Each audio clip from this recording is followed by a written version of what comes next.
오늘의 사연을 시작합니다. 안녕하세요. 저는 회사를 다니고 있는 평범한 30대 남자입니다. 결혼도 하였고 6살 된 딸도 한 명 있습니다. 아내는 동갑내기로 직장인입니다. 몇 년 전 해외 지사로 발령이 나면서 현재 캐나다에서 살고 있습니다.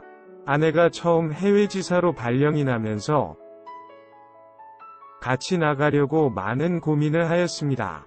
하지만 제가 회사를 그만두고 가야 되는 부분도 추후 아내가 평생 그 회사를 다니면서 경제적인 문제가 안 생긴다는 보장도 없기에 몇 년만 따로 살기로 결정하였습니다. 그렇게 지내다 보니 첫째가 6살이 되었지만 아직 둘째가 없습니다. 3년 정도만 있다가 돌아올 거라고 하였지만 얼마 전에 연락이 와서는 몇 년 더 있을 것 같다며 언제 돌아올지 모르겠다고 하였습니다. 그런데 이 전화를 받고 저는 기뻐했습니다. 그 이유는 바로 처제 때문입니다. 아내가 캐나다로 가기 전까지는 딸이 아내 회사 내에 있는 어린이집을 다녔기에 둘 다 직장 생활을 하였어도 큰 문제가 없었습니다. 하지만 아내가 캐나다로 가면서 딸은 사회 어린이집으로 옮기게 되었고 당장 등하원이 문제가 되기 시작했습니다. 육아도우미분들을 알아보았지만 뉴스에서 나오는 수많은 아동학대 사건을 볼 때마다 너무 걱정이 되었습니다. 아내 역시도 많이 걱정이 되었는지 저에게 처제랑 같이 사는 것을 제안하였습니다.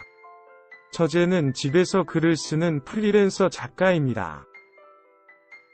그런 처제가 저희 집에 들어와서 같이 살면서 아이 등하원 및 육아를 맡아주면서도 간단한 집안일까지 해준다면 저도 편하고 좋지 않겠냐고 하는 것이었습니다. 그러면서 가족이다 보니 아이를 맡기기에 걱정도 줄고 믿음도 간다는 것이었습니다.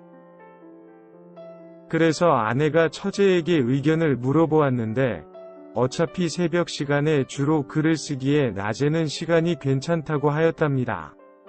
또한 같이 살면 월세도 생활비도 아낄 수 있으니 좋아한다고 하였습니다. 게다가 결혼 초에 6개월 정도 처가살이를 했기에 처제와 같이 사는 것에 대한 불편함도 없습니다. 이렇게 아내가 캐나다가 가기 2주 전부터 처제와 같이 살기 시작했습니다. 아내도 2주간 휴가를 쓰면서 처제랑 이것저것 준비도 하고 가르쳐주는 것 같았습니다. 그래서 현재까지 처제, 딸, 저 이렇게 셋이서 한 집에서 같이 살고 있습니다. 처제와 많이 친해지면서 딸과 함께 셋이서 같이 마트로 가면 사람들이 저희를 가족 또는 부부로 오해하는 사람도 많았습니다. 저 또한 처제랑 지내면서 가끔 아내처럼 잔소리를 하고 딸을 챙겨주는 것을 볼 때마다 진짜 부부 같고 결혼 생활을 하고 있는 듯한 기분이 종종 들었습니다. 한동안 제가 업무량도 늘어나고 진급 시즌도 오면서 좀 예민하게 지낸 적이 있습니다. 그러면서 별것도 아닌 문제를 가지고 처제에게 불같이 화를 내었습니다. 처제에게 나중에 사과를 하려고 하였지만 적절한 때를 놓쳤습니다. 그렇게 처제에게 미안한 마음을 가지고 지내던 중이었습니다. 늦게까지 야근을 하고 집에 들어갔는데 처제가 혼자서 눈물을 흘리며 술을 마시고 있는 것이었습니다. 너무 놀라서 처제 옆에 앉았습니다. 술을 따라주면서 무슨 일이 있냐고 물었지만 아무 말도 하지 않았습니다. 지난 그 일이 생각나서 너무 미안하다며 사과를 하려고 했는데 타이밍을 놓쳤다고 솔직하게 말을 하였습니다. 하지만 처제는 오히려 자기가 더 미안하다며 용서해달라고 하였습니다. 그렇게 같이 술을 마시며 처제의 넋두리를 들어주고 있었습니다. 글을 쓰는 작가라서 그런지 감수성이 아주 풍부했습니다. 작은 일에 울며 힘들어하는 것을 보니 제 마음도 쓰렸습니다. 처제가 많이 힘들어하는데 미리 알아주지 못해 미안하다고 하면서 앞으로는 언제든지 편하게 말해달라고 하였습니다. 그러면서 처제 덕분에 딸도 제대로 키울 수 있고 나도 안 굶고 다닐 수 있었다면서 너무 고맙다고 하였습니다. 처제는 자기가 해야 할 일을 했을 뿐이라면서 괜찮다고 하였습니다. 하지만 처제의 어두운 얼굴을 변하지 않았습니다. 사실 그 이유를 저도 잘 알고 있습니다. 며칠 전 처제와 둘이서 술을 한잔하였는데 만취한 것도 아니었는데도 술 기운을 빌려서 서로의 마음을 표현을 하였고 서로의 마음을 확인하는 시간도 가졌습니다. 처제와 지내온 그 시간 동안 서로에게 마음이 생겼다는 것을 표현하지는 않았지만 느끼고 있었습니다. 그래서 그날 저는 처제를 여자로, 처제는 저를 남자로 받아들이는 시간을 가진 것이었습니다. 그 일로 처제는 아내에 대한 미안함이 커졌고 그것 때문에 마음의 짐이 점점 더 커지고 있던 것이었습니다. 저 역시도 아내에게는 미안하고 얼굴 볼 낯이 없지만 애써 서로의 마음을 부정하고 외면하고 지내기에는 서로에 대한 마음이 너무 커져버렸습니다. 처제가 더 이상 자기의 마음을 숨길 수가 없다면서 어떡하면 좋냐며 펑펑 울기 시작했습니다. 처제에게 "나 사랑하니?" 라고 물었습니다. 처제는 말없이 끄덕였습니다. "나도 처제 사랑해. 그거면 된 거야." 라며 꼭 안아주며 처제의 눈물을 닦아주었습니다. 그리고 처제와 입을 맞췄습니다. 이미 정말 돌이킬 수 없는 강을 건넜기에 서로의 사랑을 확인하고 같은 침대에서 잠을 잤습니다.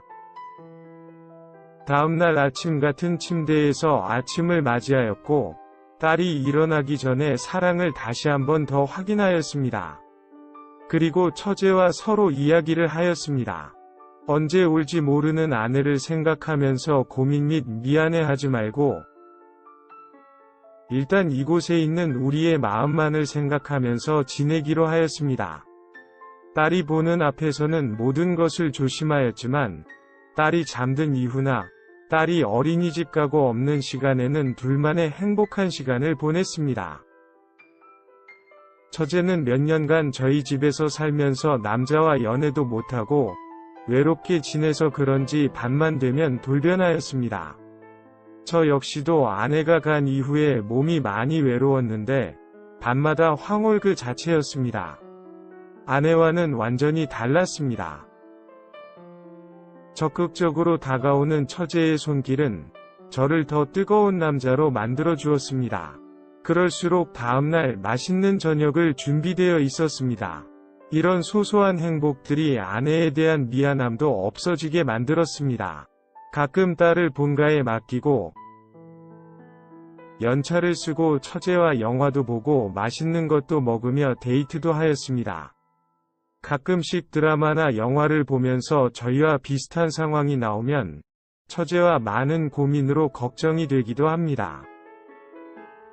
앞으로 이렇게 서로의 사랑을 더 키워나간다면 나중에 아내가 돌아왔을 때 문제이고 아내와의 문제가 잘 해결이 된다고 할지라도 딸은 어떻게 설명을 해줘야 할지도 문제이고 양가 부모님께는 어떻게 말씀을 드려야 할지도 문제입니다. 아내가 캐나다에서 바람이 나서 먼저 저에게 이혼을 하자고 연락이 오는 건 불가능한 일이겠죠. 앞으로 처제와의 관계를 어떻게 해야 할까요? 오늘의 사연은 여기까지입니다. 구독과 좋아요, 알림 설정 부탁드립니다. 긴 글을 읽어주셔서 감사합니다. 구독과 좋아요 꾹꾹 눌러주세요. 꾹꾹. 알림 설정도 꾹꾹 눌러주세요.